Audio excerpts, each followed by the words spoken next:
إن الحمد لله نحمده ونستعينه ونستغفره ونعوذ بالله من شرور أنفسنا ومن سيئات أعمالنا من يهده الله فلا مضل له ومن يضلله فلا هادي له وأشهد أن لا إله إلا الله وحده لا شريك له وأشهد أن محمدا عبده ورسوله أرسله بالهدى ودين الحق ليظهره على الدين كله ولو كره المشركون اللهم صل على محمد وعلى آل محمد كما صليت على إبراهيم وعلى آل إبراهيم إنك حميد مجيد أما بعد فإن خير الكلام كلام الله وخير الهدي هدي محمد صلى الله عليه وسلم وشر الأمور محدثاتها وكل محدثة بدعة وكل بدعة ضلالة وكل ضلالة في النار. أعوذ بالله من الشيطان الرجيم. يا أيها الذين آمنوا اتقوا الله حق تقاته ولا تموتن إلا وأنتم مسلمون. يا أيها الذين آمنوا اتقوا الله وقولوا قولا سديدا يصلح لكم أعمالكم ويغفر لكم ذنوبكم ومن يطع الله ورسوله فقد فاز فوزا عظيما. رب اشرح لي صدري ويسر لي أمري واحلل عقدة من لساني يفقهوا قولي. ഏറ്റവും പ്രിയം നിറഞ്ഞ സത്യാന്വേഷികളായ വിശ്വാസികളെ വിശ്വാസിനികളെ, സൃഷ്ടാവും സംരക്ഷകനുമായ അല്ലാഹു സുബ്ഹാനഹു വ തആലയെ ജീവിതത്തിന്റെ എല്ലാ സമയങ്ങളിലും സന്ദർഭങ്ങളിലും സൂക്ഷിച്ച് തഖ്വയോടുകൂടി ജീവിതം ക്രമപ്പെടുത്തണമേ എന്ന് എന്നെ മറക്കാതെ എല്ലാ ഓരോരുത്തരോടും അതീവ ഗൗരവത്തോടുകൂടി ഉണർത്തുകയാണ്, വസിയ്യത്ത് ചെയ്യുകയാണ്.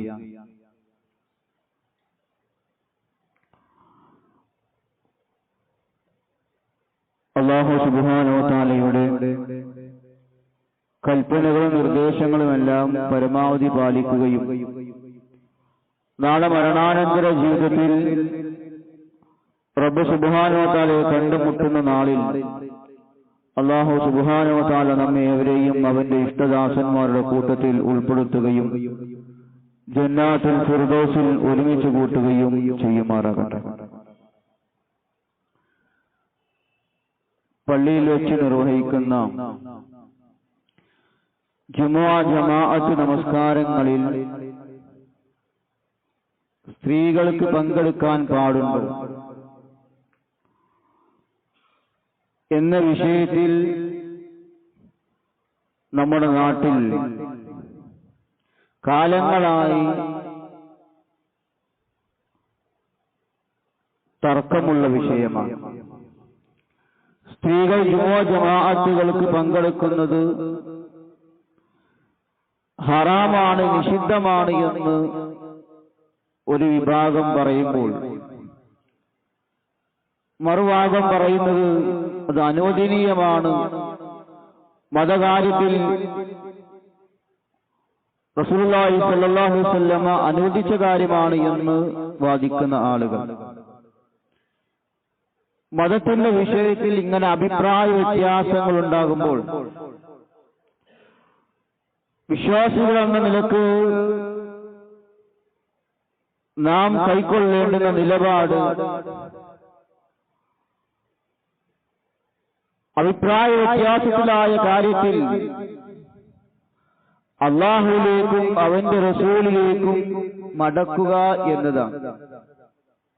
വിശുദ്ധ ഖുർആനിൽ അല്ലാഹു സുബ്ഹാനഹു വ തആല പറഞ്ഞതായി കാണാം, فَإِن تَنَازَعْتُمْ فِي شَيْءٍ فَرُدُّوهُ إِلَى اللَّهِ وَالرَّسُولِ إِن كُنتُمْ تُؤْمِنُونَ بِاللَّهِ وَالْيَوْمِ الْآخِرِ ذَلِكَ خَيْرٌ وَأَحْسَنُ تَأْوِيلًا. ഇനി വല്ല കാര്യത്തിലും നിങ്ങൾക്കിടയിൽ ഭിന്നത ഉണ്ടായിക്കഴിഞ്ഞാൽ, അഭിപ്രായ വ്യത്യാസങ്ങൾ ഉണ്ടായിക്കഴിഞ്ഞാൽ, നിങ്ങൾ അത് എന്താണ് ചെയ്യേണ്ടത്? ഇലല്ലാഹി വറസൂൽ, അല്ലാഹുവിലേക്കും അവന്റെ റസൂലിലേക്കും നിങ്ങൾ മടക്കുക. നിങ്ങൾ അല്ലാഹുവിലേക്കും അല്ലാഹുവിലും അന്ത്യദിനത്തിലും വിശ്വസിക്കുന്ന ആളുകളാണ് എങ്കിൽ അതാണ് നിങ്ങൾ ചെയ്യേണ്ടത്. അതാണ് ദാലിക ഖൈർ, ഏറ്റവും ഉത്തമമായത് അതാണ് എന്നാണ് അല്ലാഹു സുബ്ഹാനഹു വ തആല പറയുന്നത്. അപ്പോൾ മതകാര്യത്തിൽ അഭിപ്രായ വ്യത്യാസത്തിലായാൽ അല്ലാഹുവിലേക്കും റസൂലിലേക്കും മടക്കണമെന്ന് പറയുമ്പോൾ ഭിന്നിപ്പുണ്ടാകുന്ന വിഷയത്തെക്കുറിച്ച് പരിശുദ്ധ ഖുർആനും സുന്നത്തും കൽപ്പിച്ചിരുന്ന ആ വിധി എന്താണ്, അതിലേക്കാണ് നമ്മൾ മടക്കേണ്ടത്. അത് സ്വീകരിക്കണമെന്നാണ് പരിശുദ്ധ ഖുർആൻ നമ്മെ ഉണർത്തുന്നത്. അത് സ്വീകരിക്കുന്ന കാര്യത്തിൽ വിശ്വാസികളായ നമുക്ക് യാതൊരു വൈമനസ്യവും ഉണ്ടാകാൻ പാടില്ല. വീണ്ടും അല്ലാഹു സുബ്ഹാനഹു വ തആല പറഞ്ഞു, വമാ ആതാകുമുർ റസൂലു ഫഖുദൂഹു വമാ നഹാഅകും അൻഹു ഫൻതഹു. നിങ്ങൾക്ക് റസൂൽ സല്ലല്ലാഹു അലൈഹി വസല്ലമ കൊണ്ടുവന്നത് എന്താണോ അത് നിങ്ങൾ സ്വീകരിക്കുക. എന്തൊരു കാര്യത്തിൽ നിന്നാണോ പ്രവാചകൻ സല്ലല്ലാഹു അലൈഹി വസല്ലമ നിങ്ങളെ വിലക്കിയത് അതിൽ നിങ്ങൾ ഒഴിവാക്കുകയും ചെയ്യുക എന്നാണ്. وما كان لمؤمن ولا مؤمنة إذا قضى الله ورسوله أمرا أن يكون لهم الخيرة من أمرهم ومن يعص الله ورسوله فقد ضل ضلالا مبينا. അല്ലാഹുവും അവന്റെ റസൂലും ഒരു കാര്യം തീരുമാനിച്ചു കഴിഞ്ഞാൽ സത്യവിശ്വാസിയായ മുഅ്മിനായ പുരുഷനാകട്ടെ സ്ത്രീയാകട്ടെ അവർക്ക് മതത്തിന്റെ കാര്യത്തിൽ സ്വതന്ത്രമായ ഒരു അഭിപ്രായം ഉണ്ടാകാൻ പാടില്ല. അല്ലാഹുവും റസൂലും കൽപ്പിച്ചാൽ സമിഅനാ വ അതഅനാ, ഞങ്ങൾ കേട്ടിരിക്കുന്നു, അനുസരിച്ചിരിക്കുന്നു. അതിന്റെ അപ്പുറത്തേക്കൊരു ചോദ്യം, അതിനപ്പുറത്തേക്കൊരു പോകാൻ പാടില്ല. അത് അതുപോലെ അനുസരിക്കുക എന്നത് ഈമാനുള്ള വിശ്വാസികളെ സംബന്ധിച്ച് അത് അവർക്ക് നിർബന്ധമാണ് എന്നതാണ്. അങ്ങനെ അത് സ്വീകരിക്കാതെ ആരെങ്കിലും അല്ലാഹുവിനെയും റസൂലിനെയും ധിക്കരിക്കുന്ന പക്ഷം അവർ വ്യക്തമായ നിലയിൽ വഴിപിഴച്ചു പോയിരിക്കുന്നു എന്നാണ് പരിശുദ്ധ ഖുർആനിലൂടെ അല്ലാഹു സുബ്ഹാനഹു വ തആല പറയുന്നത്. വീണ്ടും റബ്ബ് പറഞ്ഞു, ഫലാ വറബ്ബിക ലാ യുഅ്മിനൂന ഹത്താ യുഹക്കിമൂക ഫീമാ ശജറ ബൈനഹും ثم لا يجدوا في أنفسهم حرجا مما قضيت ويسلموا تسليما. فلا وربك ഇല്ല, നിന്റെ രക്ഷിതാവിനെ തന്നെയാണ് സത്യം. അവർക്കിടയിൽ ഭിന്നതയുണ്ടായ കാര്യത്തിൽ അവർ നിന്നെ വിധികർത്താവാക്കുകയും നീ വിധി കൽപ്പിച്ചതിനെ പറ്റി പിന്നീട് അവരുടെ മനസ്സിൽ യാതൊരു നിരക്കുമുള്ള വിഷമവും തോന്നാതിരിക്കുകയും അത് പൂർണ്ണമായി സമ്മതിച്ച് അനുസരിക്കുകയും ചെയ്യുന്നതുവരെ അവർ വിശ്വാസികളാവുകയില്ല. റസൂലുള്ളാഹി സ്വല്ലല്ലാഹു അലൈഹി വസല്ലം കൊണ്ടുവന്നത് അത് അതേപടി സ്വീകരിക്കുന്നതുവരെ, അത് വിശ്വസിക്കുകയും അത് സ്വീകരിക്കുകയും ചെയ്യുന്നതുവരെ ഒരാളും വിശ്വാസിയാവുകയില്ല എന്നാണ് അല്ലാഹു സുബ്ഹാനഹു വ തആല ഇവിടെ പഠിപ്പിക്കുന്നത്. ഇനി തർക്കമുള്ള വിഷയത്തിലേക്ക് നമ്മൾ വന്നാൽ, സ്ത്രീകൾ ജുമുഅ ജമാഅത്തിന് പങ്കെടുക്കുന്നതുമായി ബന്ധപ്പെട്ട് പരിശുദ്ധ ഖുർആനിൽ ഖണ്ഡിതമായ പരാമർശങ്ങളൊന്നും കാണാൻ സാധിക്കുകയില്ല.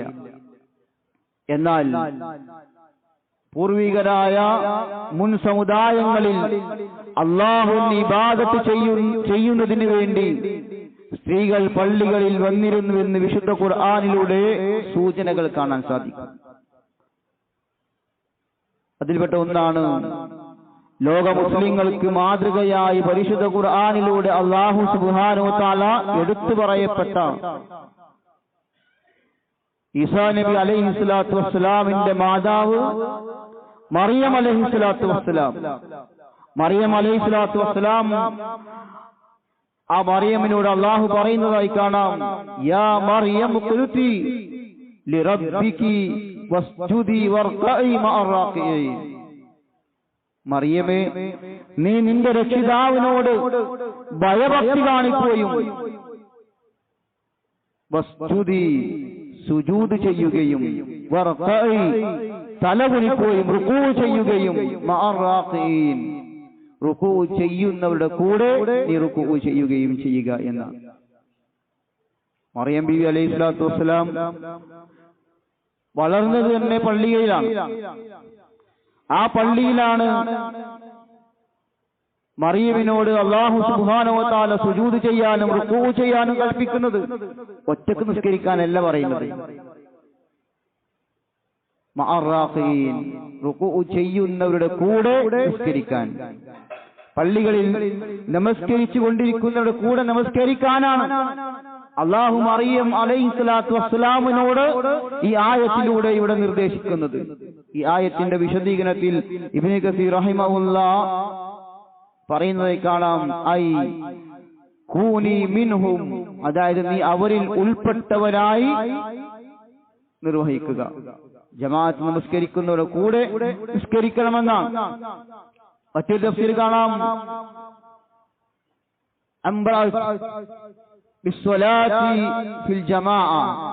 അവർ ജമാഅത്തായി നമസ്കരിക്കുവാൻ കൽപ്പിക്കപ്പെട്ടു എന്നാണ് തഫ്സീർ ഫൈലായിൽ കാണാം. പള്ളിയിൽ ജമാഅത്തായി സ്ത്രീകൾക്ക് ജുമുഅ ജമാഅത്തുകൾക്ക് പങ്കെടുക്കാൻ, അവർ നമസ്കരിക്കാൻ വരുന്നതിന് വിരോധമില്ല എന്നത് വിശുദ്ധ ഖുർആനിലൂടെ തന്നെ അതിന് തെളിവ് ലഭിക്കുന്ന കാര്യമാണ്. അത് പാടില്ല എങ്കിൽ മറിയം അലൈഹിസ്സലാത്തു വസ്സലാം പള്ളിയിൽ വളരാൻ അല്ലാഹു സമ്മതിക്കുകയില്ല, അവർക്ക് വിലക്കുമായിരുന്നു. ഇനി മാത്രമല്ല, ഹദീസുകൾ പരിശോധിച്ചാൽ സ്ത്രീകൾ 5 നേരത്തെ ഫർള് നമസ്കാരങ്ങൾ പള്ളിയിൽ പോയി ജമാഅത്തായി നിർവഹിക്കുന്നതും ജുമുഅയിൽ പങ്കെടുക്കുന്നതുമായി ബന്ധപ്പെട്ട് പ്രവാചകൻ സല്ലല്ലാഹു അലൈഹി വസല്ലമയുടെ വ്യക്തമായ പരാമർശങ്ങൾ കാണാൻ സാധിക്കും. 5 നേരത്തെ നമസ്കാരങ്ങൾ പള്ളിയിൽ പോയി ജമാഅത്തായി നിർവഹിക്കുന്നതും ജുമുഅയിൽ പങ്കെടുക്കുന്നതും സ്ത്രീകൾക്ക് അനുവദനീയമാണ് എന്നാണ് പ്രവാചകൻ സല്ലല്ലാഹു അലൈഹി വസല്ലമ അവിടുന്ന് വ്യക്തമാക്കിയിട്ടുള്ളത്. എന്നാൽ അവർക്ക് പുരുഷന്മാരെ പോലെ അത് നിർബന്ധമുള്ള കാര്യമല്ല. സ്ത്രീകൾ ജുമുഅ ജമാഅത്തിൽ പങ്കെടുക്കുന്നതിന് വേണ്ടി അനുവാദം ചോദിച്ചാൽ അവർക്ക് അനുവാദം നൽകണമെന്നാണ് പ്രവാചകൻ സല്ലല്ലാഹു അലൈഹി വസല്ലം പറഞ്ഞിട്ടുള്ളത്. ഇബ്നു ഉമർ റളിയല്ലാഹു അൻഹു നിന്ന് വന്ന ഹദീസിൽ കാണാം, അനി നബി സല്ലല്ലാഹു അലൈഹി വസല്ലം ഖാല ഇദസ്തഅദനകും നിസാഉകും ബില്ലൈലി ഇലൽ മസ്ജിദി ഫഅദനു ലഹുന്ന. ഇബ്നു ഉമർ റളിയല്ലാഹു അൻഹു നിവേദനം ചെയ്യുന്ന ഹദീസിൽ നബി സല്ലല്ലാഹു അലൈഹി വസല്ലം പറഞ്ഞു, നിങ്ങളുടെ ഭാര്യമാർ പള്ളിയിലേക്ക് പോകാൻ അനുവാദം ചോദിച്ചാൽ അവർക്ക് അനുവാദം നൽകുവിൻ എന്നാണ്. ഇമാം ബുഖാരി സ്വഹീഹായ ഹദീസാണ്. വീണ്ടും കാണാം, ഇദസ്തഅദനകും നിസാഉകും ഇലൽ മസാജിദി ഫഅദനു ലഹുന്ന. നിങ്ങളുടെ ഭാര്യമാർ പള്ളിയിലേക്ക് പോകാൻ അനുവാദം ചോദിച്ചു കഴിഞ്ഞാൽ അവർക്ക് നിങ്ങൾ അനുവാദം നൽകണം. എത്രത്തോളം എന്ന് വെച്ചാൽ പള്ളിയിലേക്ക് രാത്രി പോകുന്നതിനാണ് അനുവാദം ചോദിച്ചതെങ്കിൽ പോലും അതിന് അനുവാദം നൽകണമെന്നാണ് പ്രവാചകൻ സല്ലല്ലാഹു അലൈഹി വസല്ലം പറഞ്ഞത്. അതാണ് മറ്റൊരു ഹദീസിൽ കാണാം, അദ്നു ലിന്നിസാഇ ബില്ലൈലി ഇലൽ മസാജിദ്. നിങ്ങൾ സ്ത്രീകൾക്ക് പള്ളിയിൽ പോകാൻ രാത്രിയിൽ അനുമതി നൽകുകയും, രാത്രിയിൽ പോലും അവർക്ക് അനുവാദം നൽകണം, അവർ അനുവാദം ചോദിച്ചു കഴിഞ്ഞാൽ.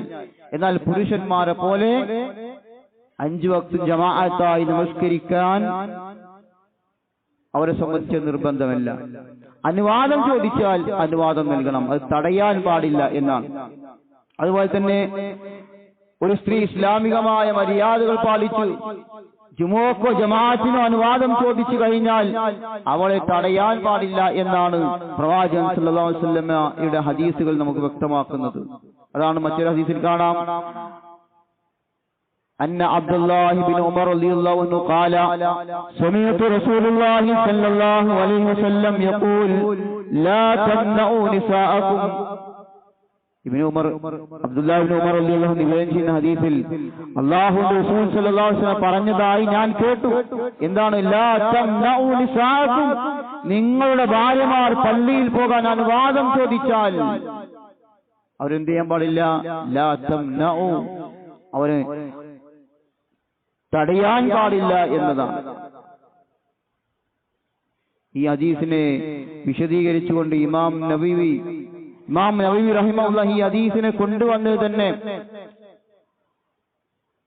ഖുറൂജുൻ നിസാഇ ഇലൽ മസാജിദ്, സ്ത്രീകൾ പള്ളിയിലേക്ക് പുറപ്പെടൽ എന്ന അധ്യായത്തിലാണ്. അങ്ങനെ ഒരു അധ്യായം തന്നെ ഹദീസ് ഗ്രന്ഥങ്ങളിലുണ്ട്. മാത്രമല്ല അദ്ദേഹം ഇമാം നവവി റഹിമഹുല്ലാഹ് ഇതിനെ വിശദീകരിച്ചുകൊണ്ട് അതിന്റെ ശറഹിൽ വിശദീകരിച്ച് പറയുന്നതായി കാണാം, സ്ത്രീകൾ നിബന്ധനകൾ പാലിച്ച് സ്ത്രീകൾക്ക് പള്ളികളിൽ പോവാം എന്നതാണ്.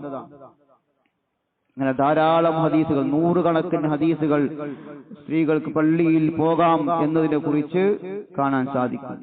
മാത്രമല്ല പ്രവാചകൻ സല്ലല്ലാഹു അലൈഹി വസല്ലം പ്രത്യേകം എടുത്തു പറഞ്ഞു, ഭാര്യമാരെ ഭർത്താക്കന്മാർ തടയാൻ സാധ്യതയുണ്ട് എന്നതുകൊണ്ട് അല്ലാഹുവിന്റെ റസൂലിന്റെ പ്രത്യേകമായ നിർദ്ദേശം കാണാം, ഇദസ്തഅദനതി ഇംറഅതു അഹദികും ഇലൽ മസാജിദി ഫലാ തംനഅഹാ, നിങ്ങളുടെ ഭാര്യമാർ പള്ളിയിലേക്ക് പോകാൻ നിങ്ങളുടെ അനുവാദം ചോദിച്ചാൽ അവളെ നിങ്ങൾ തടയരുത് എന്ന് പറഞ്ഞാൽ ഭർത്താക്കന്മാർ തടയും എന്നതുകൊണ്ട് അനുവാദം ചോദിച്ചാൽ പോകണ്ട എന്ന് പറയാൻ പാടില്ല.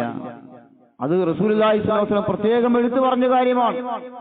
മാത്രമല്ല ഇബ്നു ഉമർ റളിയല്ലാഹു അൻഹു വന്ന മറ്റൊരു ഹദീസിൽ കാണാം, സ്ത്രീകൾക്ക് പള്ളിയിലേക്ക് പോകാനുള്ള അവരുടെ അവകാശം അവർ ചോദിച്ചാൽ അവരെ നിങ്ങൾ തടയാൻ പാടില്ല എന്ന് പറഞ്ഞപ്പോ ഉമർ റളിയല്ലാഹുവിന്റെ മറ്റൊരു മകനായ ബിലാൽ ഇബ്നു ഉമർ, ബിലാൽ റളിയല്ലാഹു അൻഹു പറയാണ്, അല്ലാഹുവാണ് സത്യം, വല്ലാഹി ലതംനഉന്ന, ഞാൻ അവരെ തടയുക തന്നെ ചെയ്യും എന്ന് പറഞ്ഞപ്പോ ഫഖാല ലഹു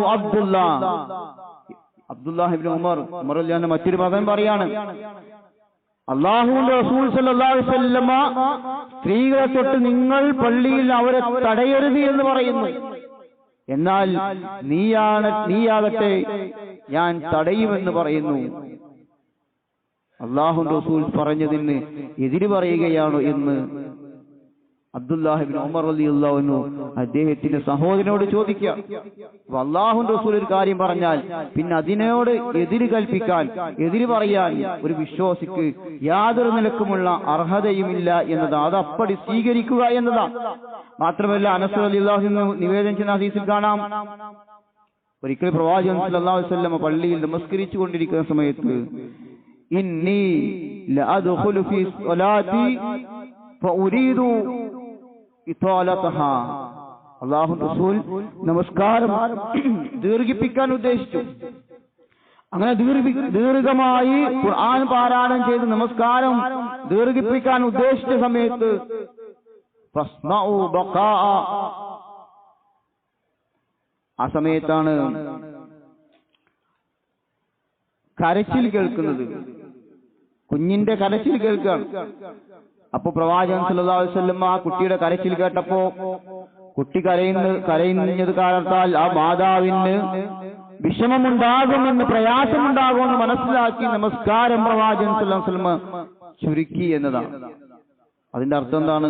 പ്രവാചകൻ സല്ലല്ലാഹു അലൈഹി വസല്ലമയുടെ പള്ളിയിൽ സ്ത്രീകൾ അവരുടെ കുട്ടികളുമായി പള്ളിയിൽ വന്ന് നമസ്കരിച്ചു എന്നാണ്. ഇന്നത്തെ പോലെ നമ്മുടെ നാട്ടിലെ പള്ളിയെ പോലെയല്ല പ്രവാചകന്റെ പള്ളി. റസൂലുള്ളാഹി സ്വല്ലല്ലാഹു അലൈഹി വസല്ലമയുടെ പുരുഷന്മാർ നിൽക്കുന്നതിന് നേരെ തൊട്ട് പിറകിൽ തന്നെ യാതൊരു മറയുമില്ലാതെയായിരുന്നു പ്രവാചകന്റെ പള്ളിയിൽ സ്ത്രീകൾ വന്നിരുന്നത്. എന്നാൽ ഇന്ന് നമ്മുടെ നാട്ടിലെ പള്ളിയാണെങ്കിലോ സ്ത്രീകൾക്ക് അവരുടേതായ സൗകര്യങ്ങൾക്ക് വേണ്ടി പ്രത്യേകമായി അടച്ചിട്ട റൂം തന്നെ അവർക്ക് നൽകുന്നു. അവിടെ പോലും വന്ന് നമസ്കരിക്കാൻ പാടില്ല എന്ന് ഫത്വ നൽകുന്ന പൗരോഹിത്യത്തെ നമുക്ക് കാണാൻ സാധിക്കും. മാത്രമല്ല, സ്ത്രീകൾ പള്ളിയിൽ വന്ന് നമസ്കരിക്കുന്നത് ജൂദായിസമാണ് എന്ന ഫത്വയാണ് കഴിഞ്ഞ ദിവസങ്ങളിൽ അവരുടെ പത്രങ്ങളിലൂടെ അവർ നൽകിയത്. അതിൽ നിന്ന് മനസ്സിലാക്കുന്നതാണ്, പ്രവാചകൻ സല്ലല്ലാഹു അലൈഹി വസല്ലം അനുവാദം നൽകിയ സ്ത്രീകൾക്കുള്ള അനുവാദം നൽകിയതിലൂടെ പ്രവാചകൻ ജൂദായിസത്തെ പ്രോത്സാഹിപ്പിച്ചു എന്നോ, സഹാബികളും അവരുടെ ഭാര്യമാരും പള്ളിയിൽ പോയത് ജൂതന്മാരുടെ ശരീ അനുസരിച്ചായിരുന്നു എന്നോ, നഊദു ബില്ലാഹ്. പ്രമാണങ്ങളിലേക്കാണ് നമ്മൾ മടങ്ങേണ്ടത്. മാത്രമല്ല സഹോദരങ്ങളെ, സ്ത്രീകൾ പ്രവാചകന്റെ കാലത്ത് സുബഹി നമസ്കാരത്തിന് പോലും അവർ ജമാഅത്തിന് വേണ്ടി പള്ളിയിലേക്ക് പുറപ്പെട്ടു വന്നതായി ഹദീസുകളിൽ കാണാൻ സാധിക്കും. ആയിഷ റളിയല്ലാഹു അൻഹ വന്ന ഹദീസിൽ കാണാം, അല്ലാഹുവിന്റെ റസൂൽ സല്ലല്ലാഹു അലൈഹി വസല്ലമ സുബഹി നമസ്കാരം നിർവഹിക്കുന്ന വേളയിൽ അദ്ദേഹത്തോടൊപ്പം സത്യവിശ്വാസികളായ സ്ത്രീകൾ ശരീരം മുഴുവനും മറക്കുന്ന രീതിയിലുള്ള വസ്ത്രം പുതച്ചുകൊണ്ട് പള്ളിയിൽ പങ്കെടുത്തിരുന്നു എന്നാണ് ഇമാം ബുഖാരി റിവായത്ത് ചെയ്ത ഹദീസാണ്. മാത്രമല്ല, എന്നിട്ട് ആയിഷ റളിയല്ലാഹു അൻഹ പറയാണ്, അവര് ثم يرجعن الى بيوتهن ما يعرفهن احد. അവര് നമസ്കാരം കഴിഞ്ഞ് പള്ളിയിൽ നിന്ന് പിന്നീട് അവർ അവരുടെ വീടുകളിലേക്ക് തിരിച്ചു പോകുമ്പോൾ ആർക്കും അവരെ പരസ്പരം കണ്ടാൽ മനസ്സിലാകാത്ത രീതിയിൽ, തിരിച്ചറിയാൻ കഴിയാത്ത രീതിയിൽ ഇരുട്ടുമൂടിയിരുന്നു എന്നാണ്. അപ്പൊ സുബഹിക്ക് വരുമ്പോ അതിനേക്കാൾ ഇരുട്ടുണ്ടാവും. തിരിച്ചു പോകുമ്പോഴോ ആ ഇരുട്ട് കാരണത്താൽ അവരെ തിരിച്ചറിയാൻ കഴിയാത്ത രീതിയിലായിരുന്നു എന്നാണ്. പലപ്പോഴും ഹദീസുകൾ വ്യാഖ്യാനിച്ചുകൊണ്ട് പൗരോഹിത്യം പറയാറുള്ളത് അത് വീടിനകത്തെ പള്ളിയാണ് എന്നാണ്. അകത്തെ പള്ളിയാണെങ്കിൽ എങ്ങനെ തിരിച്ചു പോകുമ്പോ ഇരുട്ടുണ്ടാവുക? വീട്ടിൽ നിന്ന് മറ്റു റൂമിലേക്ക് പോകുമ്പോ ഇരുട്ടാണോ? അല്ലല്ലോ. പ്രമാണങ്ങളെ, പ്രവാചകൻ സല്ലല്ലാഹു അലൈഹി വസല്ലമയുടെ വചനങ്ങളെ കൃത്യമായി എങ്ങനെയാണോ സഹാബികൾ ഉൾക്കൊള്ളത് അതുപോലെയായിരിക്കണം. മാത്രമല്ല, സൈനബ് റളിയല്ലാഹു അൻഹയിൽ നിന്ന് വന്ന ഹദീസിൽ കാണാം, അല്ലാഹു റസൂൽ പറഞ്ഞു, സ്ത്രീകളെ, നിങ്ങൾ ഇശാ നമസ്കാരത്തിന് ഹാജരാകാൻ ഉദ്ദേശിക്കുന്നുവെങ്കിൽ ആ രാത്രിയിൽ നിങ്ങൾ സുഗന്ധം ഉപയോഗിക്കരുത്. അതായത് പള്ളിയിലേക്ക് വരികയാണെങ്കിൽ സ്ത്രീകൾ സുഗന്ധം ഉപയോഗിച്ച് വരാൻ പാടില്ല. പള്ളിയിലേക്കെന്ന് മാത്രമല്ല, അന്യ പുരുഷന്മാരുടെ ഇടയിലേക്ക്, അങ്ങാടികളിലേക്കൊക്കെ ഇറങ്ങുമ്പോൾ സുഗന്ധം സ്ത്രീകൾക്ക് നിഷിദ്ധമാണ്. അത് അവരുടെ വീടുകളിൽ ഭർത്താക്കന്മാരുടെ ഇടയിലൊക്കെ പറ്റും. ഒരു സ്ത്രീ അങ്ങനെയെങ്ങാനും പള്ളിയിൽ സുഗന്ധം ഉപയോഗിച്ചു വന്നാൽ അല്ലാഹുവിന്റെ റസൂൽ പറഞ്ഞു, അവർ ജനാബത്തുകാരി കുളിക്കുന്നത് പോലെ ശുദ്ധിയായി കുളിച്ച് ആ നമസ്കാരം പിന്നീട് മടക്കി നമസ്കരിക്കണം. അതുവരെ അത് നമസ്കാരം സ്വീകരിക്കുകയില്ല. അങ്ങനെ വരെ പ്രവാചകൻ സല്ലല്ലാഹു അലൈഹി വസല്ലമ സ്ത്രീകളുടെ വിഷയത്തിൽ പറഞ്ഞതായി കാണാൻ സാധിക്കും. മാത്രമല്ല, ഇനിയും ജമാഅത്തിൽ പങ്കെടുക്കുന്ന സ്ത്രീകളുടെ സ്വഫിന്റെ പുണ്യം വരെ പ്രവാചകൻ സല്ലല്ലാഹു അലൈഹി വസല്ലം പറഞ്ഞു. അബൂ ഹുറൈറ റളിയല്ലാഹു അൻഹുവിൽ നിന്ന് നിവേദനം ചെയ്യുന്ന ഹദീസിൽ കാണാം, അല്ലാഹു റസൂൽ പറയുകയാണ്, പുരുഷന്മാരുടെ സ്വഫിൽ ഏറ്റവും ഉത്തമമായത് ആദ്യത്തെ സ്വഫാണ്. ഏറ്റവും ഉത്തമമായ, ഏറ്റവും പുണ്യം ലഭിക്കുന്ന ഹൈറായ സ്വഫ് മുന്നിലെ ആദ്യത്തെ സ്വഫാണ്. എന്നാൽ പുണ്യം കുറഞ്ഞ സ്വഫ് അത് ബാക്കിലെ സ്വഫാണ്. ആദ്യത്തെ സ്വഫിന്റെ അത്ര പുണ്യമില്ല ബാക്കിന്. ഓരോ സ്വഫ് പോകുന്നതിനനുസരിച്ച്, ബാക്കിലേക്ക് പോകുന്നതിനനുസരിച്ച് അതിന്റെ പ്രതിഫലം കുറയും. എന്നാൽ സ്ത്രീകളുടെ സ്വഫിനെ കുറിച്ച് പറഞ്ഞു, സ്ത്രീകളുടെ സ്വഫ് അവരുടെ ഏറ്റവും ബാക്കിലെ സ്വഫിനാണ് പുണ്യം കൂടുതൽ, മുന്നിലെ സ്വഫിന് പുണ്യം കുറവാണ്. അവരുടെ സ്വഫിന്റെ ആ പുണ്യം വരെ പ്രവാചകൻ സല്ലല്ലാഹു അലൈഹി വസല്ലമ വിവരിച്ചതായി കാണാൻ സാധിക്കും. പലപ്പോഴും വീടാണ് ഉത്തമം എന്ന് പറയുന്ന ആളുകൾ, സ്ത്രീകൾക്ക് വീടാണ് ഉത്തമം എന്ന് പറയുന്ന ആളുകൾ, അവർ മനസ്സിലാക്കേണ്ടത് എന്താണ്? അതിനർത്ഥം പള്ളി നിഷിദ്ധമാണ് എന്നല്ല. പള്ളിയെക്കാളും ഉത്തമം സ്ത്രീകൾക്ക് വീടാണ്. ഏതുപോലെ പുരുഷന്മാർക്ക് ഒന്നാമത്തെ സ്വഫാണ് ഉത്തമം എന്ന് പറഞ്ഞ പോലെ അതിനർത്ഥം രണ്ടാമത്തെയും മൂന്നാമത്തെയും നാലാമത്തെയും അവസാനത്തെയും സൊഫ് ഹറാമാണ് എന്നല്ല. അതുപോലെയാണ് പ്രവാചകൻ സല്ലല്ലാഹു അലൈഹി വസല്ലം പറഞ്ഞത്, സ്ത്രീകൾക്ക് ഏറ്റവും ഖൈർ വീടാണ്. എന്നാൽ ഒരു സ്ത്രീ പള്ളിയിലേക്ക് വന്ന് ജമാഅത്തിന് വന്നാൽ പുരുഷന് ലഭിക്കുന്ന പോലെ 27 ഇരട്ടി പ്രതിഫലം അവർക്ക് കിട്ടും. ആ പള്ളിയിലേക്ക് കയറുമ്പോൾ പ്രാർത്ഥന ചൊല്ലിയാൽ അതിനുള്ള പ്രതിഫലം കിട്ടും, പള്ളിയിലേക്ക് വരുന്നതിനുള്ള പ്രതിഫലം കിട്ടും. ഇതെല്ലാം സ്ത്രീകൾക്കും കിട്ടുമെന്നതാണ്. ഇങ്ങനെ ധാരാളക്കണക്കിന് ഹദീസുകൾ പ്രവാചകൻ സല്ലല്ലാഹു അലൈഹി വസല്ലമയിൽ നിന്ന് വന്നതായി കാണാൻ സാധിക്കും. ഇതിനെല്ലാം തള്ളിക്കൊണ്ടല്ലാതെ, നൂറുകണക്കിന് ഹദീസുകൾ തള്ളിക്കൊണ്ടല്ലാതെ സ്ത്രീകൾക്ക് അവരുടെ പള്ളികളെ നിഷിദ്ധമാക്കാൻ സാധിക്കില്ല. അല്ലാഹുവും പ്രവാചകനും ഒരു കാര്യം കൽപ്പിച്ചാൽ ഫലാ വറബ്ബിക്, പിന്നീട് അതിൽ യാതൊരു അഭിപ്രായ വ്യത്യാസം ഉണ്ടാകാൻ പാടില്ല. അത് സ്വീകരിക്കുക എന്നതായിരിക്കണം വിശ്വാസികളുടെ നിലപാട്. അങ്ങനെ പ്രമാണങ്ങളിൽ എന്താണോ പറഞ്ഞത്, ഖുർആനിലും പ്രവാചകന്റെ സുന്നത്തിലും എന്താണോ ഉള്ളത്, അത് അതുപോലെ സ്വീകരിക്കുന്ന യഥാർത്ഥ വിശ്വാസികളുടെ കൂട്ടത്തിൽ അത് സ്ത്രീ പള്ളി പ്രവേശനം മാത്രമല്ല, ഏത് വിഷയത്തിലും തർക്കമുണ്ടായാലും അങ്ങനെയാണ്. അതുപോലെ വിശ്വസിക്കുന്ന, അത് സ്വീകരിക്കുന്ന, സമീഅനാ വ അത്അനാ, ഞങ്ങൾ കേട്ടിരിക്കുന്നു, അനുസരിച്ചിരിക്കുന്നു എന്ന് പറയുന്ന, അത് സ്വീകരിക്കുന്ന യഥാർത്ഥ മുഅ്മിനീകളിൽ, വിശ്വാസികളിൽ നമ്മൾ ഉൾപ്പെടുക. അല്ലാഹു സുബ്ഹാനഹു വ തആല അനുഗ്രഹിക്കുമാറാകട്ടെ.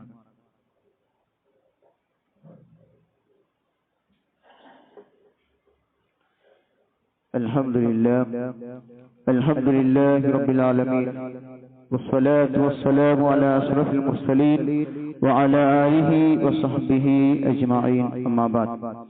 ഒരിക്കൽ കൂടി അല്ലാഹു സുബ്ഹാനഹു വ തആലയെ സൂക്ഷിക്കണമെന്ന് ഉണർത്തുകയാണ്, വസിയത്ത് ചെയ്യുകയാണ്. പ്രവാചകൻ സല്ലല്ലാഹു അലൈഹി വസല്ലമ കൽപ്പിച്ച പോലെ പള്ളിയിലേക്ക് പോകുന്ന സ്ത്രീകൾ അത്തരം സ്ത്രീകൾ ശ്രദ്ധിക്കേണ്ടുന്ന കുറെ നിബന്ധനകളുണ്ട്. ഇസ്ലാമികമായ മര്യാദകൾ പാലിച്ചുകൊണ്ടായിരിക്കണം പള്ളിയിലേക്ക് ജുമുഅ ജമാഅത്തുകൾക്ക്, അതുപോലെ തന്നെ മറ്റ് ജമാഅത്തുകൾക്കെല്ലാം, പെരുന്നാൾ നമസ്കാരമാണെങ്കിലും ഗ്രഹണ നമസ്കാരമാണെങ്കിലും അതിനെല്ലാം അനുവദിച്ചിട്ടുള്ളത്. ഇസ്ലാമികമായ മര്യാദകൾ പാലിച്ചുകൊണ്ടല്ലാതെ പള്ളിയിലേക്ക് പോകുന്നത് അത് ഹറാമു തന്നെയാണ്, നിഷിദ്ധം തന്നെയാണ്. മാന്യമായ വസ്ത്രം ധരിക്കാതെ, അതുപോലെ തന്നെ അന്യപുരുഷന്മാരുമായി ഇടകലർന്ന് പോകുന്ന, പുരുഷന്മാരെ ആകർഷിക്കുന്ന രീതിയിൽ സുഗന്ധദ്രവ്യങ്ങൾ ഉപയോഗിക്കുന്ന രീതിയിൽ, ഇതൊക്കെ നിഷിദ്ധമായതാണ്. അങ്ങനെയൊന്നും പള്ളിയിൽ പോകാൻ പാടില്ല. എന്നാൽ ഇസ്ലാം നിഷ്കർഷിച്ചിട്ടുള്ള വേഷങ്ങൾ ധരിച്ചുകൊണ്ടായിരിക്കണം സ്ത്രീ പള്ളിയിലേക്ക് വരേണ്ടത്.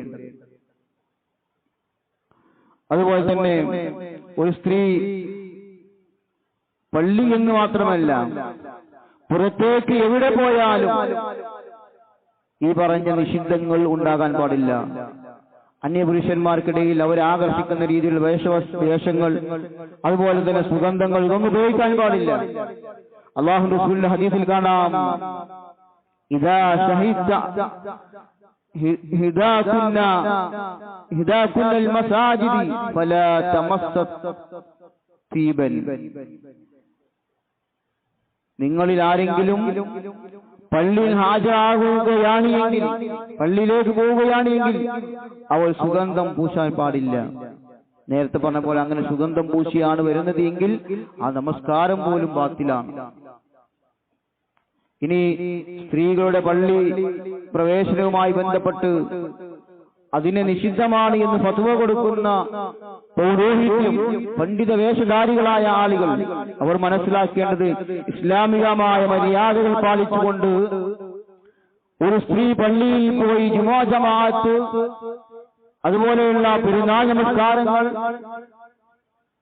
അതിനെല്ലാം പങ്കെടുക്കണമെന്നതിന് ധാരാളക്കണക്കിന് തെളിവുകളുണ്ട്. 100-ലധികം തെളിവുകൾ കൊണ്ട് അത് സ്ഥാപിക്കാൻ പറ്റുന്നതാണ്. ഇസ്ലാമിൽ ഒരു കാര്യം സ്ഥിരപ്പെട്ടു എന്ന് വരാൻ തെളിവിന് 100-ൽ പരം ഹദീസുകൾ വേണ്ടതില്ല. ഒരൊറ്റ ഹദീസ് മതി. ഒരു ഹദീസ് സഹിഹായി വന്നാൽ അല്ലെങ്കിൽ ഒരു ആയത്തുണ്ടായാൽ അത് ഇസ്ലാമിൽ സ്ഥിരപ്പെട്ടു വന്ന കാര്യമാണ്. അങ്ങനെ 100-ൽ പരം ഹദീസുകളുള്ള ഒരു കാര്യത്തെയാണ് പണ്ഡിതന്മാർ തെളിവിന് കൊള്ളില്ല, അത് ഇസ്ലാമിൽ നിഷിദ്ധമാണ്, ഹറാമാണ് എന്നൊക്കെ വിധി പറയുന്ന ആളുകൾ കാണാൻ സാധിക്കുന്നത്. അള്ളാഹും അവന്റെ റസൂൽ സല്ലല്ലാഹു അലൈഹി വസല്ലമയും അനുവദിച്ചിട്ടുള്ള ഒരു കാര്യം ഹറാമാണ് എന്ന് പറയുമ്പോൾ അതിന്റെ ഗൗരവം പണ്ഡിതന്മാർ ചിന്തിക്കേണ്ടത് തന്നെയാണ്. മതത്തിൽ ഒരു കാര്യം ഹറാമും ഹലാലും വിധിക്കുവാനുള്ള ആ അനുവാദം, അധികാരം അത് അള്ളാഹുവിന് മാത്രമാണ്, നമുക്കാർക്കും നൽകിയിട്ടില്ല. അള്ളാഹു അനുവദിച്ചതും അള്ളാഹു നിഷിദ്ധമാക്കിയതും എന്താണോ അത് അതുപോലെ സ്വീകരിക്കുക എന്നതാണ് നമ്മുടെ ബാധ്യത. ഇനി സ്ത്രീകൾ ജുമാ ജമാഅത്തിന് പങ്കെടുക്കുന്നത് നിഷിദ്ധമാണ് എന്ന് വിധി പറയുമ്പോൾ ഈ വിഷയത്തിലെ അനവധി തെളിവുകൾ മറച്ചു വെച്ചുകൊണ്ട് മാത്രമേ അവർക്ക് വിധി പറയാൻ സാധിക്കുകയുള്ളൂ. അള്ളാഹു അവതരിപ്പിച്ച തെളിവുകളെ മറച്ചു വെച്ചുകൊണ്ട് ജൂത ക്രിസ്ത്യാനികളുടെ സ്വഭാവം അത് പേറേണ്ടവരെല്ലാ വിശ്വാസികൾ. വിശുദ്ധ ഖുർആനിൽ അള്ളാഹു പറഞ്ഞതായി കാണാം, ജൂതന്മാരുടെയും ക്രിസ്ത്യാനികളുടെയും സ്വഭാവമാണ് അള്ളാഹു ഒരു കാര്യം വിധി കൽപ്പിച്ചാൽ അതിനെ മറച്ചു വെക്കുക എന്നത്, അതിനെതിരെ പ്രവർത്തിക്കുക എന്നത് അവരുടെ സ്വഭാവമായിട്ടാണ്. അള്ളാഹു അവതരിച്ചിട്ടുള്ള കാര്യത്തിൽ ചിലതിൽ വിശ്വസിക്കുകയും ചിലത് അംഗീകരിക്കുകയും ചെയ്യുക എന്നുള്ളത് ജൂതന്മാരുടെ സ്വഭാവമാണ്. വിശുദ്ധ ഖുർആനിൽ അള്ളാഹു പറഞ്ഞു, 2-ാം അധ്യായം സൂറത്ത് ബഖറയിലെ 285-ാമത്തെ വചനത്തിൽ, നിങ്ങൾ വേദഗ്രന്ഥത്തിലെ ചില ഭാഗങ്ങൾ വിശ്വസിക്കുകയും മറ്റു ചിലത് തള്ളിക്കളയുകയും ചെയ്യുന്നു. അതായത് അവർക്ക് തോന്നിയത്, അവർക്ക് ഇഷ്ടമുള്ളത് അവർ സ്വീകരിക്കും, അവർക്ക് പ്രയാസകരമായത് അത് അവർ ഒഴിവാക്കും. ആ സ്വഭാവം ഒരു വിശ്വാസിക്ക് പാടില്ലാത്തതാണ്. അള്ളയും റസൂലും പറഞ്ഞാൽ അത് മുഴുവനും അതുപോലെ സ്വീകരിക്കുക എന്ന സ്വഭാവമായിരിക്കണം നമുക്കുണ്ടായിരിക്കേണ്ടത്. അള്ളാഹു അനുവദിച്ചതിനെ വിരോധിക്കുകയും അള്ളാഹു അനുവദിച്ചതിനെ വിരോധിക്കുകയും അള്ളാഹു സുബ്ഹാനഹു വ തആല വിരോധിച്ചതിനെ അനുവദിക്കുകയും ചെയ്യുക എന്നത് അത് ക്രൈസ്തവ പുരോഹിതന്മാരുടെ ഏർപ്പാടായിട്ടാണ് പ്രവാചകൻ സല്ലല്ലാഹു അലൈഹി വസല്ലം വിശദീകരിച്ചിട്ടുള്ളത്. സ്ത്രീകൾ ജുമുഅ ജമാഅത്തിന് പങ്കെടുക്കുന്നത് നിഷിദ്ധമാണ് എന്ന് വിധി പറയുമ്പോൾ അത് ആരുമായിട്ടാണ് സാമ്യപ്പെടുന്നത് എന്നത് നമ്മൾ ഗൗരവത്തോടുകൂടി ചിന്തിക്കേണ്ട കാര്യമാണ്. അതുകൊണ്ട് സ്ത്രീകൾക്ക് പള്ളി ഹറാം എന്ന് 4 മദ്ഹബിന്റെ ഇമാമുകൾക്ക് പോലും പരിചയമില്ലാത്ത വാദമാണ്. ആ ഒരു മുൻഗാമികൾക്ക് പരിചയമില്ലാത്ത, സ്വഹാബികൾക്ക് പരിചയമില്ലാത്ത, പ്രവാചകൻ സല്ലല്ലാഹു അലൈഹി വസല്ലമയുടെ ഭാര്യമാർ പോലും റസൂലുള്ളാഹി സല്ലല്ലാഹു അലൈഹി വസല്ലമയ്ക്ക് ശേഷം റമളാനിൽ പള്ളിയിൽ 10 ദിവസം ഇഅ്തികാഫ് ഇരിക്കാറുണ്ടായിരുന്ന ഹദീസിൽ കാണാൻ സാധിക്കും. പ്രവാചകന് ശേഷം പിന്നെ വഹിയില്ലല്ലോ. അങ്ങനെ അത്രമാത്രം അവർ പള്ളിയുമായി ബന്ധപ്പെട്ടിരുന്നു. അത് അനുവാദം നൽകിയ കാര്യമാണ്, എന്നാൽ അവർക്ക് നിർബന്ധമില്ല. അനുവാദം ചോദിച്ചാൽ നിഷിദ്ധമാണ് എന്ന് ഫത്വ കൊടുക്കാൻ, അത് ജൂദായുസമാണ് എന്ന് പറയാൻ നമുക്ക് അനുവാദമില്ല. റസൂലുള്ളാഹി സ്വല്ലല്ലാഹു അലൈഹി വസല്ലമയുടെ ചര്യ പിൻപറ്റി യഥാർത്ഥ ഖുർആനിന്റെയും സുന്നത്തിന്റെയും ആളുകളായി മാറാൻ നമുക്ക് സാധിക്കണം. അല്ലാഹു സുബ്ഹാനഹു വ തആല അതിന് തൗഫീഖ് നൽകി അനുഗ്രഹിക്കുമാറാകട്ടെ. പ്രമാണങ്ങളുള്ളത് അതുപോലെ വിശ്വസിക്കുന്നവരുടെ കൂട്ടത്തിൽ അല്ലാഹു നമ്മെ എല്ലാം ഉൾപ്പെടുത്തി അനുഗ്രഹിക്കുമാറാകട്ടെ. പ്രമാണങ്ങളെ തള്ളി സ്വന്തം ബുദ്ധിയെയും അതുപോലെ നാട്ടാചാരങ്ങളെയും അതിന്റെ പിന്നാലെ പോകുന്ന ആളുകളിൽ നിന്ന് അല്ലാഹു നമ്മെ എല്ലാം കാത്തുരക്ഷിക്കുമാറാകട്ടെ. അല്ലാഹു നമ്മെ ഏവരെയും സ്വർഗത്തിൽ ഒരുമിച്ച് കൂട്ടുകയും ഭയാനകമായ നരകത്തിൽ നിന്ന് കാത്തുരക്ഷിക്കുകയും ചെയ്യുമാറാകട്ടെ. അല്ലാഹുവേ, പ്രയാസങ്ങൾ ധാരാളം അനുഭവിക്കുന്നവരുണ്ട്. രോഗങ്ങൾ കൊണ്ട് പ്രയാസങ്ങൾ അനുഭവിക്കുന്ന